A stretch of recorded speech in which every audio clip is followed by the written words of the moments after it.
असां जीअं हिते पहुता आहियूं त एतिरी असांजे सिंध वारनि पंहिंजे दौलतपुर वारनि असांजी मिटनि माइटनि दोस्तनि जेके बि आहिनि सभु मुंहिंजा ॿाहिरि आहिनि उन्हनि सभिनी तमामु मुंहिंजो अॼु तमामु वॾे पैमाने ते कयो आहे ज़बरदस्त। उते जे माण्हुनि जूं असां सां तमामु वॾियूं मुहबतूं हुयूं। असांजे हिते पाकिस्तान जो माण्हू हुया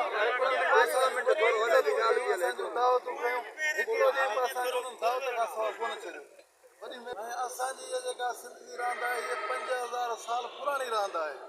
इहा असांजी जेका रांदि आहे तमामु निंढड़की कई आहे। असां सरकार खे इहे मुतालबा कयूं था त जीअं ॿियनि मुल्कनि में ॿाहिरनि मुल्कनि में रांदि जा ग्राउंड ठहियल आहिनि, हुते जेको सोमवार जो ग्राउंड हुजे उहो बिल्कुलु चारई पासा बंदि हुयो ऐं हुन जूं दिकूं ठहियलूं हुयूं।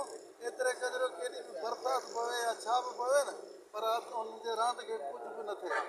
असांजी इहा जेका रांदि आहे इहा तमामु हिकिड़ी निधड़की आहे। असां जेके सिंध जा पहलवान आहियूं, असां पहलवान खे न के वज़ीफ़ा आहिनि न छा, न त असांजो चवणु आहे त जेके असांजा पहलवान पढ़ियल लिखियल आहिनि उन्हनि सभिनी खे ड्यूटियूं हुअणु खपनि, छो जो इहा सिंध जी हिकिड़ी रांदि आहे। असां उनखे सुजाॻ कयो था।